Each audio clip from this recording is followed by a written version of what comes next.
Okay, so here's our demo of how we're going to make our foam rocket, which is powered by a rubber band. So I'm going to start with our materials to be used. We have a 1 foot long foam tube made from a pipe insulation tube. We've got a piece of craft foam with which we will make our fins.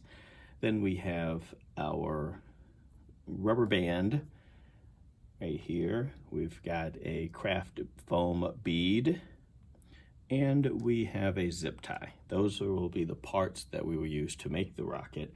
The tools that we're going to use today include scissors.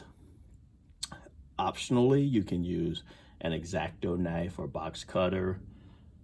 A marker is going to be handy, as well as a ruler. And then a last tool, little specialty tool here, is a piece of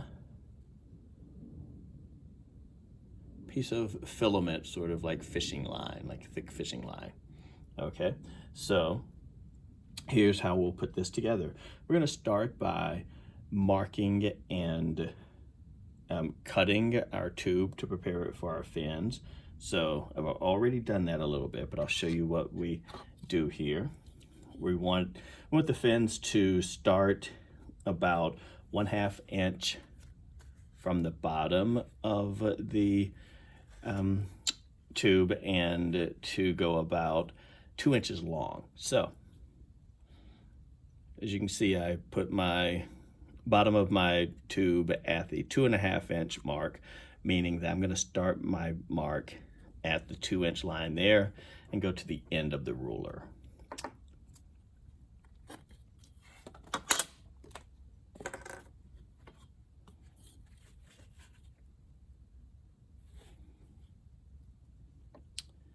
So there we have it, and I will just make one line there. Now, the next line, I need to make it opposite this line. So here's a little trick I'm going to show you. If you will place those marks on the bottom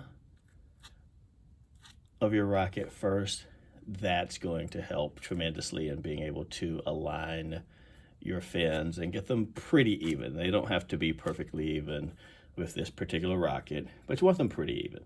So I've got one right here. So I'll just turn this one around, and the same technique, starting at the 1/2 inch mark. So I'm going to mark 2 inches.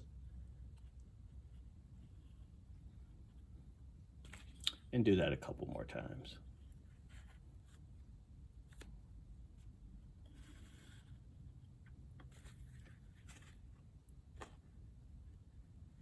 Again, I'm aligning my ruler with the mark that I made.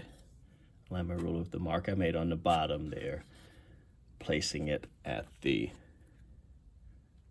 bottom of my foam tube at the 2.5 inch mark, and then drawing a 2 inch line there. So now that I have that marked, I can go ahead and cut those slits. Now, once again, if you have a box cutter or an X-Acto knife, it comes in really handy. If you don't have one, don't worry about it. You can do this with scissors as well. Might not get as pretty a line, but this stuff cuts pretty easily. So you could probably even use a knife from the kitchen, as long as, of course, parents say that that's okay.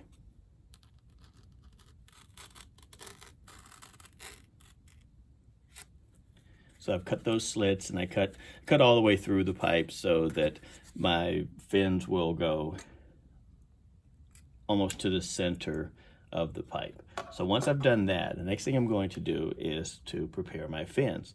So to do that, I can choose to mark them if I want, and measure if I want to be really precise. I'm going to kind of eyeball it today, just for the sake of a quick video.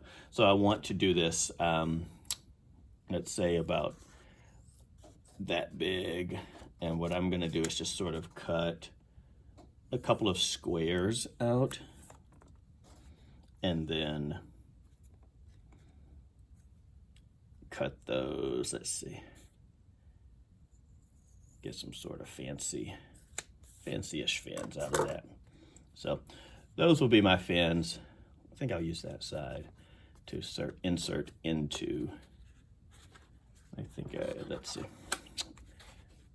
to insert those into my rocket body like that. And you want them to be pretty firm, so, you know, be patient with that part of it. There we go. So I've got one down, 3 more to go. And again, I've found that when you're inserting these fins, starting at the top of the fin and working that part in first comes in pretty handy. Also, and that one might not be quite long enough.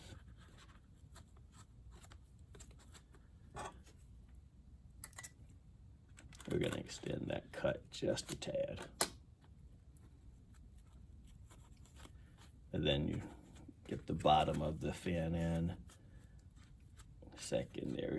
And you can, as you can see, the fins are sticking right through the foam, right there, meeting in the center.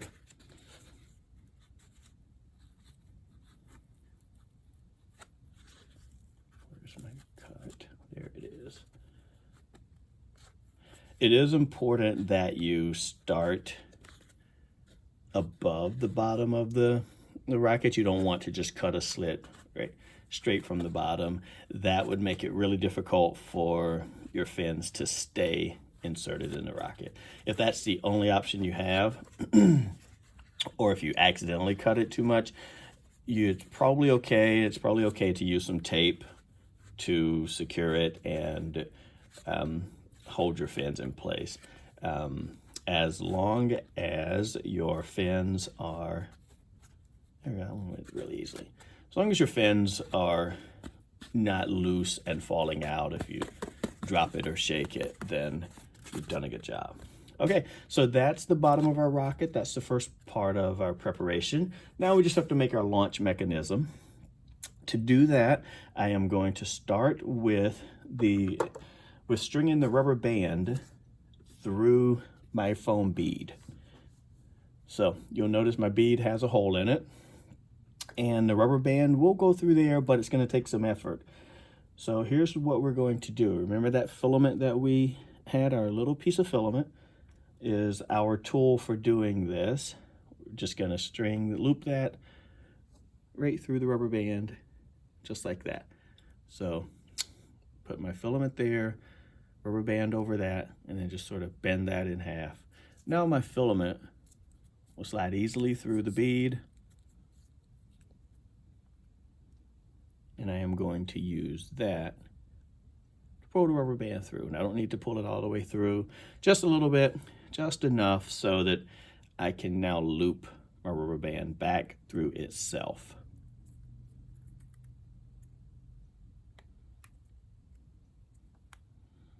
Okay, and that's what you want. The reason that you're using this foam bead is because a rubber band wouldn't stay inside the foam tube without some kind of a mass there to block it from pulling out. So the foam bead is a lightweight solution to doing that. Here it is. Now again, our foam bead goes right down inside of there. I'm gonna stuff it pretty far in just so I'll give myself some room. And then I'm going to take my zip tie. I do want to point out that with zip ties, you'll notice that it has, the head of it sort of has a part that protrudes out, part that sticks out, and then a flat side. You're always going to loop the end of it through from the flat side. You'll also, when you do that, you should notice that there are grooves along the inside of your zip tie. Okay, so I'm just gonna loop my zip tie on there, making sure that my zip tie is higher than my foam bead. My foam bead I can feel is about right here. So I've got plenty of room to get the zip tie right. I don't want it too close to the end because it can fall off. It can just accidentally slip off, but I also don't want it too far down here because that just would look silly, okay? So I'm gonna try and get it about 1/2 inch from the end. I'm just eyeballing, estimating that. The main thing, again, is I want it to look cool, but not fall off. Now, I do want to keep clicking my zip tie as much as I can to get it on there as tight as I can so that now it's not going to pull the bead out through there. Okay, once I've done that, I can take my scissors, cut that zip tie, and voila. Now I have a rubber band powered rocket ready to launch. The way to launch it will come up in our next video.